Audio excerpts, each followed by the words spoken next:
Mes frères et mes sœurs, à aucun moment il n'est question, dans la bonne direction, de réfléchir avec ça. Il est question uniquement de cœur. Parce que Dieu parle au cœur. Parce que Dieu montre ses signes au cœur, pas au cerveau, pas à l'intelligence, pas à ce qui est dans mon crâne, à ce qui est dans ma poitrine. Et c'est ainsi que Dieu guide. Bismillahirrahmanirrahim. Allahumma salli ala Muhammadin wa ali Muhammad.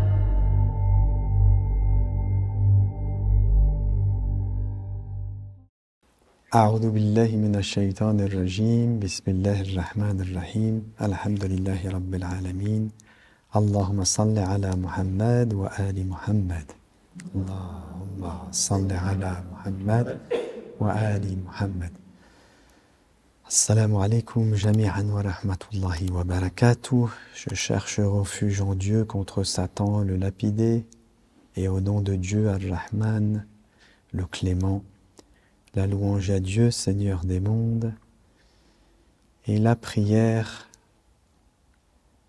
sur le messager de Dieu, la plus noble des créatures, et sur sa famille, les Ahl al-Bayt, les Asbat, ou les gens de la demeure prophétique, et sur l'ensemble, bien sûr, des prophètes, la prière et les bénédictions des envoyés, des messagers et de leurs héritiers respectifs, et la paix sur vous tous, frères et sœurs, qui nous suivez, frères et sœurs dans la foi, en l'islam, et frères et sœurs en l'humanité, pour ouvrir le champ des possibilités que Dieu nous a enseigné à travers les foi.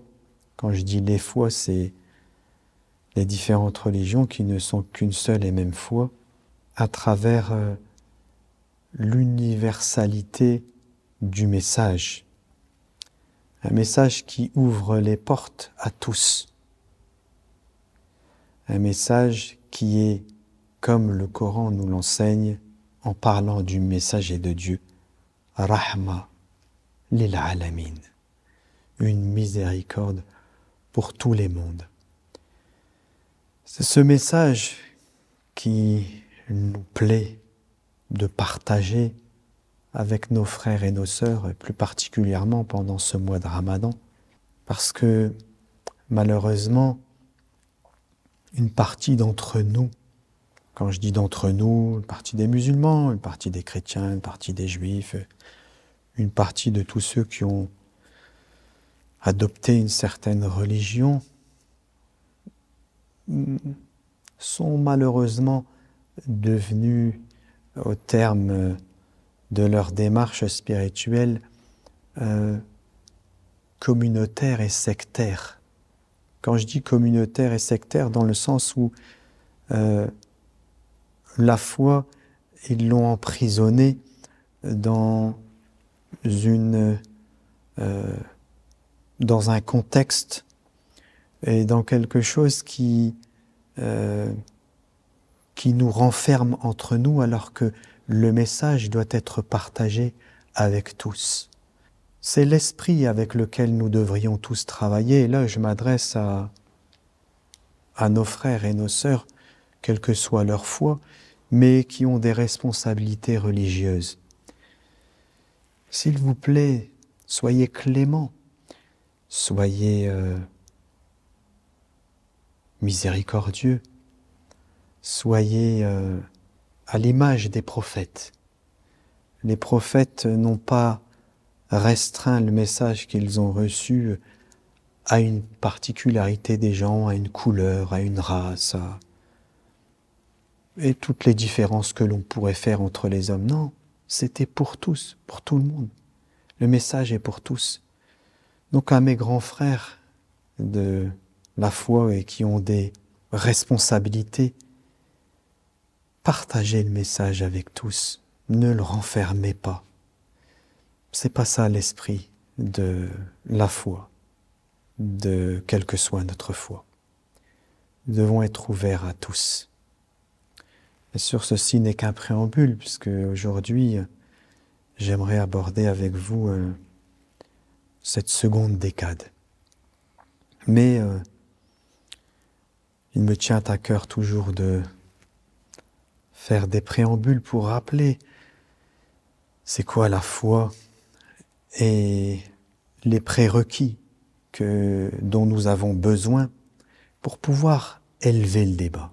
Il y a une base, une certaine base à avoir, et cette base, elle paraît souvent acquise. On croit savoir, et puis ou on croit que ceux qui nous écoutent savent, mais nous ne savons pas forcément, donc on rappelle toujours les possibilités, les bases de notre foi.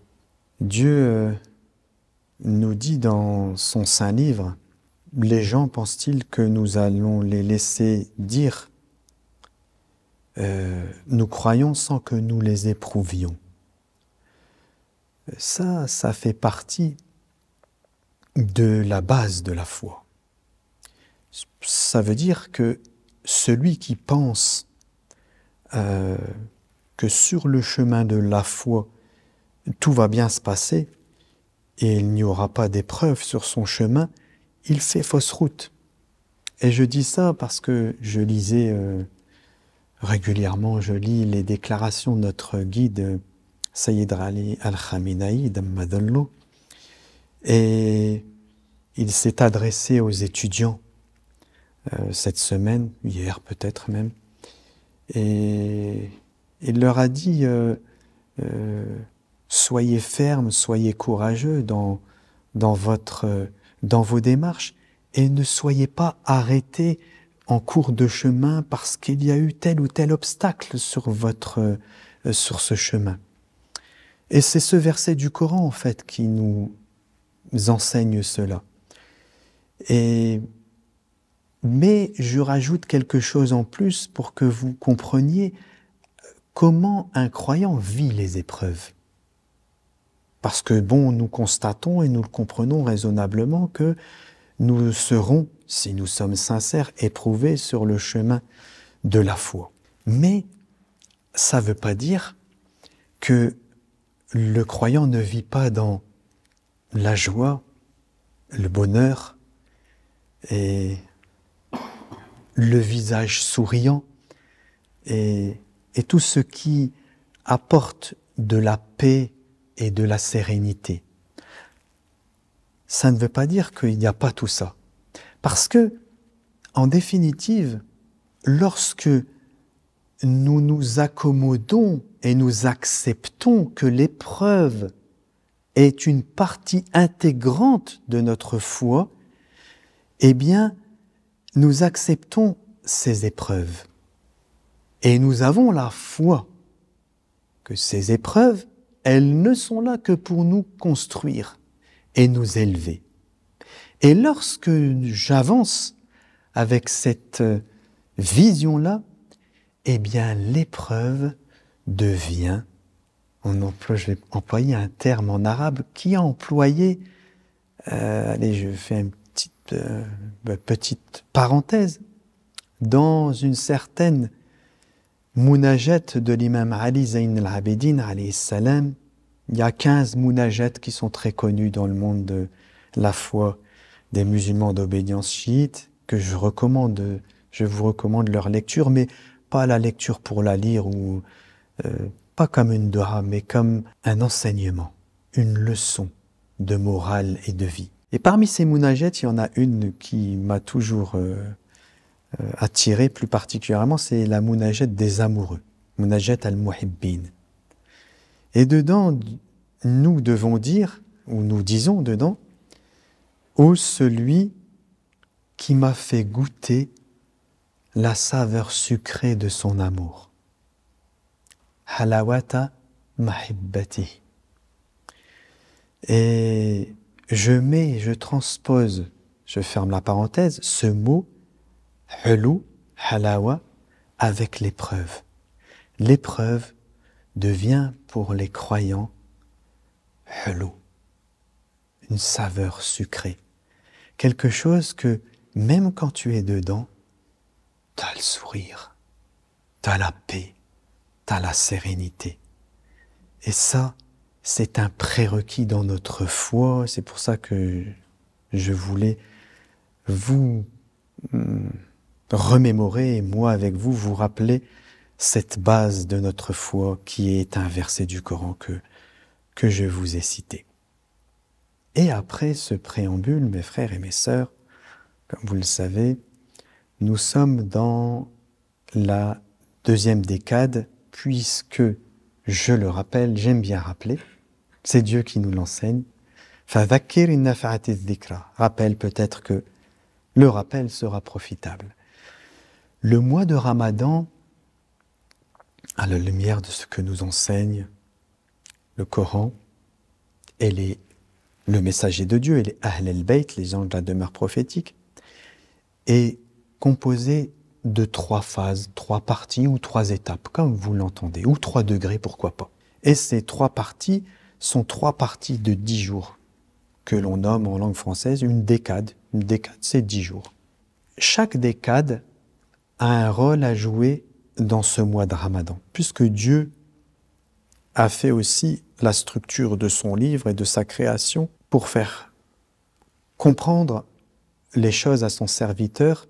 Il lui a mis un code de 3 degrés, 3 phases, 3 histoires, etc., etc.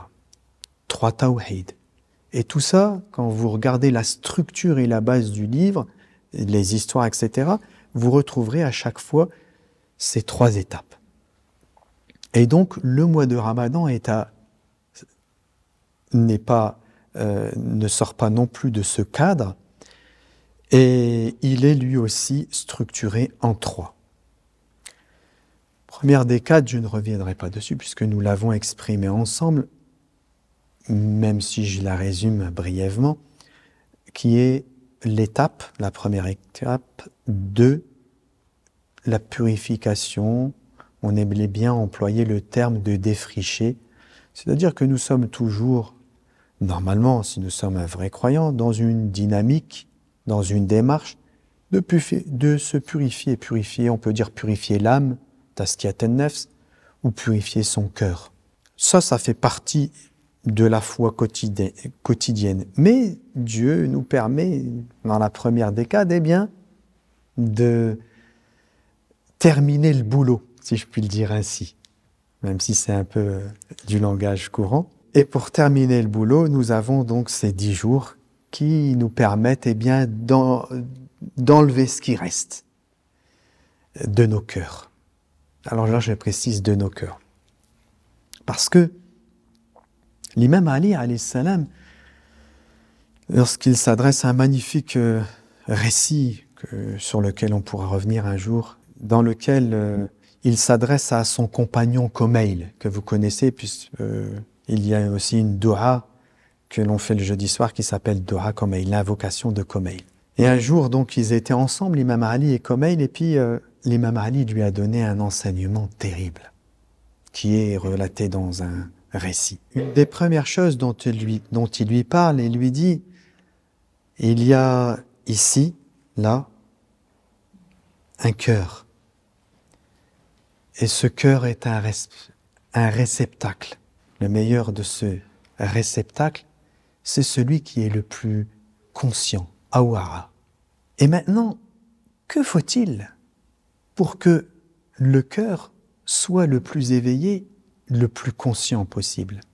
Eh bien, il fallait vivre pleinement cette première décade et continuer à extirper de notre cœur tout ce qui est étranger au divin.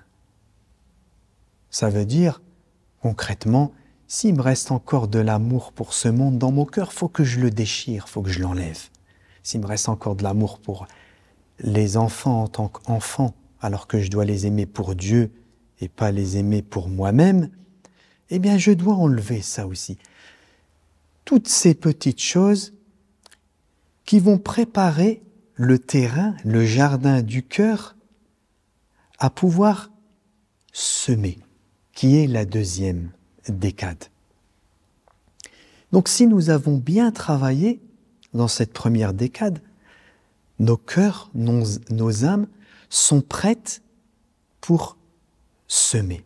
Notre frère Seyed Fouzi, qui a repris le relais de la chaîne de notre grand-papa Seyed Yahya Al-Qawassimi, rahmatullah alayh, vous a fait une vidéo et il vous a parlé de la première décade 2 fois, je pense qu'il a fait 2 vidéos, puis après il y en a 2 qui vont sortir, mais je pense qu'il n'y en a qu'une qui est sortie sur la deuxième décade et il y en a une deuxième qui va sortir aussi après.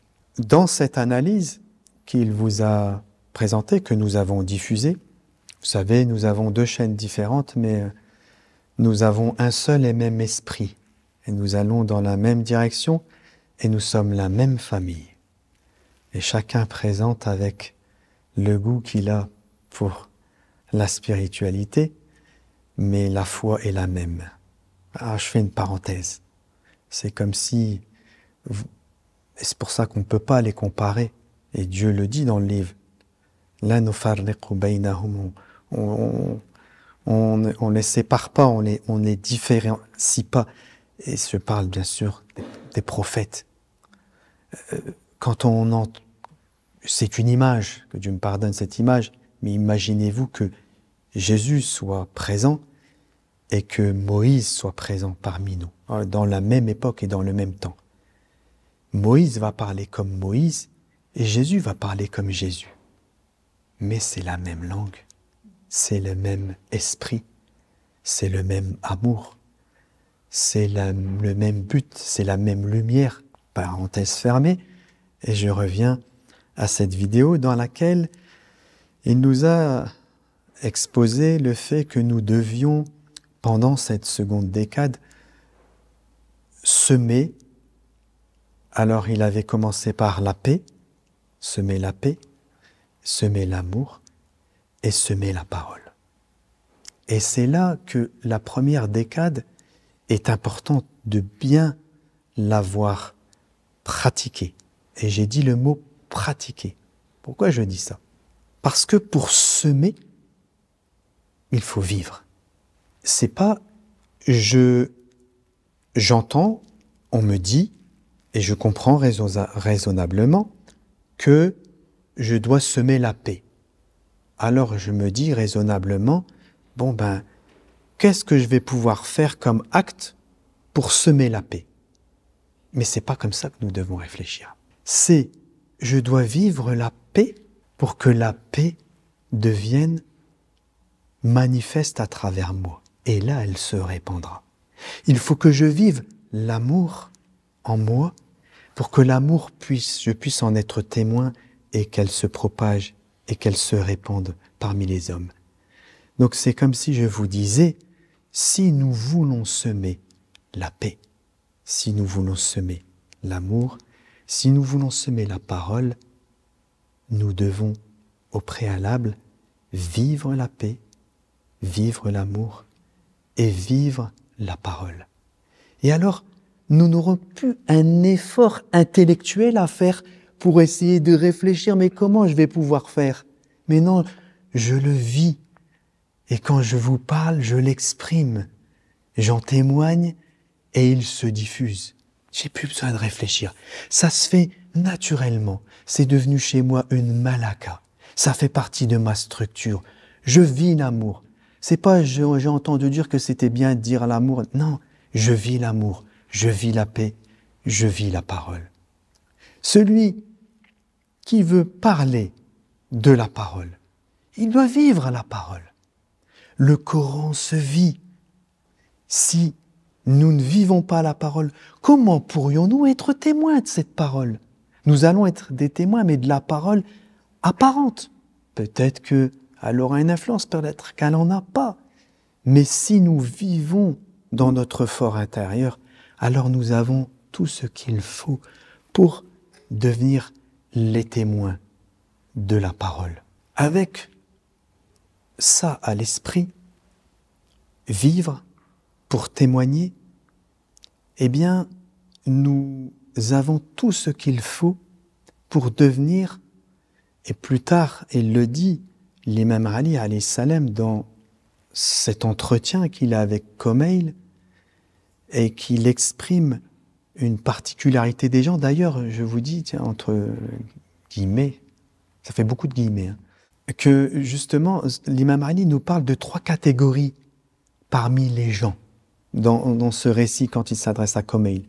Hein, je ne vais pas revenir sur ces 3 catégories, mais pour vous dire encore 3. Et quand il parle de la crème, dirais-je,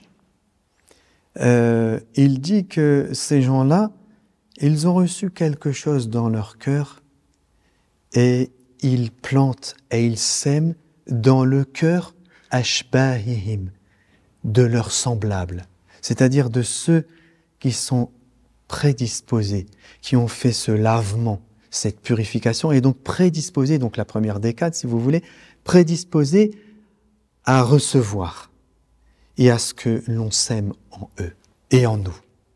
Parenthèse fermée. Alors maintenant, mes frères et mes sœurs, ce que j'aimerais partager avec vous, c'est un verset du Coran. Dieu, alors je vous le cite directement en langue française comme j'ai l'habitude de le faire, et je demande à ceux qui sont arabophones de revenir au texte en arabe, c'est toujours mieux. Dieu a fait descendre le plus beau des récits, un livre dont les versets, alors là c'est traduit, se ressemblent et se répètent. Mutashabih. Ce que vous devez entendre, c'est que les versets se manifestent à travers les temps et les époques. Ils se répètent, mais ils prennent une forme différente. Mutashabih. C'est extraordinaire, je vous assure, c'est terrible. Comparé à comment c'est traduit. Les peaux, et là, j'en frémis, les peaux de ceux qui redoutent. Alors redouter, comme on avait discuté la dernière fois, je crois que c'était avec notre cher, c'est pas la peur, hein. Redouter, c'est reconnaître la grandeur, la magnificence. Il est grandiose, ce Dieu que nous adorons. C'est ça, redouter, c'est pas de la peur, ça n'a rien à voir avec ça. Les peaux de ceux qui redoutent leur Seigneur, qui aiment leur Seigneur, qui sont soumis à leur Seigneur, frissonnent. Puis, leur peau et leur cœur s'apaisent au souvenir de Dieu. Voilà le guide de Dieu, Huda, Dhalika Hudallah, par lequel il guide qui il veut. Mais quiconque Dieu égare n'a point de guide. J'ai tenu à partager avec vous ce verset du Coran parce qu'il m'a fait rappeler aussi quelque chose que nous a rappelé Seyyed Fouzi dans son analyse, que, vous savez, lorsque Dieu décrit, vous savez, Dieu, quand il dit « n'a rien omis dans le livre », il a aussi, je dirais, moi j'ajoute ça, c'est moi qui le dis, il n'a pas non plus mis quelque chose de superflu dans le livre. Ça veut dire que tous les petits détails que Dieu nous livre dans les histoires ou dans la création, ils ont leur place, leur valeur, leur importance et leur droit dans le livre. Et lorsqu'il nous décrit quand la pluie descend du ciel et qu'elle vient frapper la terre et que la terre se met à frémir et puis que jaillit les semences et puis qui vont donner après des arbres et qui vont donner des plantes, etc., etc. Ben, ça ressemble à nos cœurs qui frémissent lorsque nous entendons les signes de Dieu et que nous les vivons. qu'ils sont en nous, que nous avons la sincérité de participer, de vouloir être les témoins et que nous comprenons que si nous voulons être les témoins, nous n'avons pas d'autre choix que d'être ayatullah, d'être les signes de Dieu. Les prophètes étaient ayatullah tous. C'était les signes de Dieu. Ça veut dire quoi? Ça veut dire que leur être tout entier était la manifestation des signes de Dieu. Et leur particularité à ces gens-là, c'est que lorsqu'ils entendent la parole, ça les fait frémir, parce qu'ils vivent ce qu'ils entendent. Ils n'ont pas simplement entendu une parole raisonnable et qu'ils considèrent ou qu'ils considéreront dans le futur ou qu'ils comprendront dans le futur. Non, ils ont entendu « Sami'ana wa ata'ana » et ils ont mis en pratique, ils ont obéi. Et ainsi, ils deviennent ceux qui sont nourris par la parole et qui peuvent à leur tour semer la parole. Alors, à la lumière de ce verset, mes frères et mes sœurs, mais avant de dire cela, j'aimerais attirer votre attention sur lorsque Dieu dit qu'ils redoutent leur Seigneur et ils frissonnent lorsqu'ils l'entendent, puis leur peau et leur cœur s'apaisent, les cœurs s'apaisent au souvenir de Dieu. Celui qui est nourri par la parole de Dieu, alors il voit son cœur s'apaiser, il voit la paix se manifester dans tout son être. Et là, c'est le signe qu'il est vraiment celui qui a compris ce que Dieu veut de lui. Regardez comment Dieu dit. Il nous parle des cœurs qui s'apaisent et ensuite il nous dit quoi? Voilà le guide de Dieu. Hudallah. Mes frères et mes sœurs, à aucun moment il n'est question dans la bonne direction de réfléchir avec ça. Il est question uniquement de cœur. La réflexion te mène à un certain niveau qui te fait raisonner, mais qui doit être abandonné très rapidement pour laisser le cœur prendre le contrôle de ton être. Parce que Dieu parle au cœur, parce que Dieu montre ses signes au cœur, pas au cerveau, pas à l'intelligence, pas à ce qui est dans mon crâne, à ce qui est dans ma poitrine. Et c'est ainsi que Dieu guide. C'est les cœurs qu'il guide, c'est pas les cerveaux. Donc à tous ceux qui pensent encore, et puis qui vont utiliser des hadiths, et puis qui vont tergiverser pour dire non, c'est la raison qui prime. Dieu ne nous enseigne pas cela. Dieu nous enseigne que c'est le cœur qui prime. C'est lui qui est à l'honneur. Le trône de Dieu, c'est le cœur du croyant. Et nous le purifions pour le laisser stawa ala al-arsh, pour le laisser s'installer dans nos cœurs à travers ses signes et à travers tout ce qu'il donne de plus beau. C'est ainsi que Dieu nous guide. Alors dans cette seconde décade, mes frères, mes sœurs, bien sûr, je réitère ce que nous a dit notre frère, semez la paix, mais soyez en paix. Semez l'amour, mais soyez amoureux. Semez la parole et vivez le livre. Et en cette seconde décade, je prie Dieu qu'il nous assiste pour que nous soyons à la hauteur de semer les signes de Dieu en chacun d'entre nous. que chacun soit pour l'autre un signe manifeste du livre. Ma sœur qui est présente là-bas, elle manifeste tel verset. Mon frère qui est présent là, il manifeste tel verset. Et mon frère qui est là, il manifeste tel verset. Et alors, il a semé, et à mon tour, je sème. Et tous ensemble, nous semons, pour pouvoir recevoir de Dieu encore plus et encore plus. Sa science, sa lumière sont incommensurables. On ne peut pas compter. C'est illimité. C'est pour ça que nous devons toujours chercher plus. Nous semons pour récolter. Et quand nous semons, nous récoltons. Mais qu'est-ce que nous récoltons? Nous récoltons plus.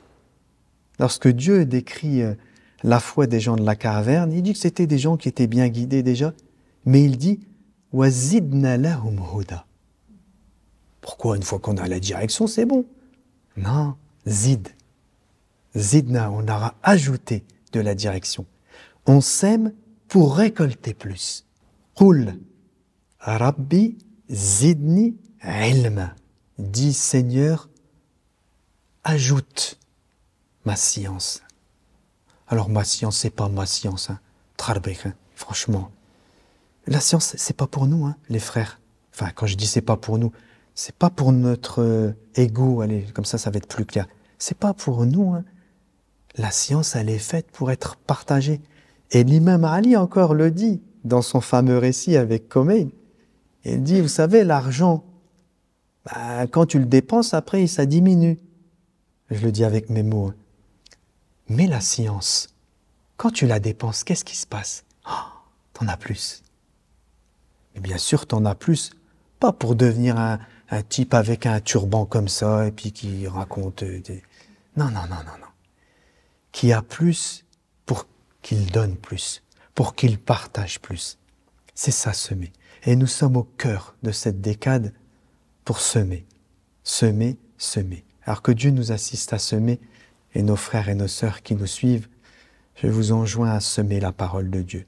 Alors semer, ça peut, parce que peut-être pour nos internautes, ils n'ont pas peut-être l'habitude, semer, ça peut être des fois une simple parole que vous avez entendue du livre. Alors, mais regardez comment je vais vous dire ça. C'est pas simplement j'ai lu le livre et puis tiens, je vais parler à quelqu'un puis je vais lui dire tiens, je vais lui citer un verset pour dire ça y est, j'ai semé. Non. Regardez, c'est différent. Et ça se passe au niveau de la poitrine, au niveau du cœur. C'est j'ai lu et j'ai goûté quelque chose. Dans ma lecture, j'ai lu et j'ai goûté quelque chose. Et ça, je le partage. Donc je deviens le témoin du signe. Parce que j'ai vécu quelque chose avec ce signe et je partage ce signe que j'ai vécu avec la personne qui est en face de moi. Et elle va le vivre aussi, à sa manière. Mais tous deux, tous trois, tous quatre, tous cinq, tous six convergent vers la même réalité. C'est ça la foi, la puissance de la foi. C'est ça la puissance du Dieu unique que nous adorons. La sharika la. Nous avons un Dieu unique et nous ne lui associons rien. Et nous ne devons rien lui associer parce que si nous lui associons, alors nous ne laissons pas la place à ce Dieu qui a fait du cœur de l'homme son trône et alors nous ne pourrons pas en tirer les bénéfices spirituels et les bénéfices du jeûne et de tout ce que nous effectuons aujourd'hui.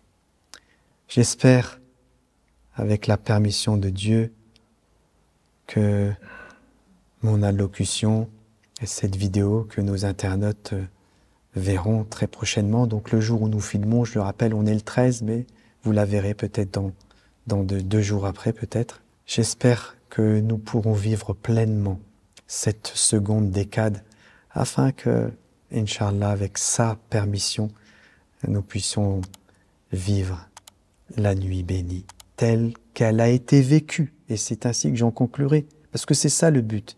C'est pas de le vivre comme nous on a envie de le vivre, mais de le vivre comme les prophètes l'ont vécu. Pourquoi?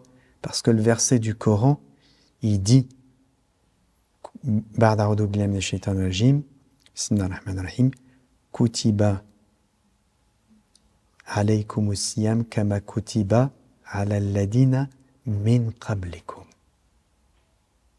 la'allakum tattaqun. Il a fait le parallèle. Pourquoi?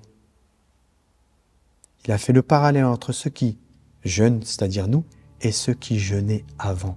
Ça veut dire que cette particularité qui avait été donnée aux prophètes, elle doit être aujourd'hui notre particularité. Et nous devons jeûner, nous aussi, comme les prophètes ont jeûné. Je le souhaite pour chacun d'entre vous.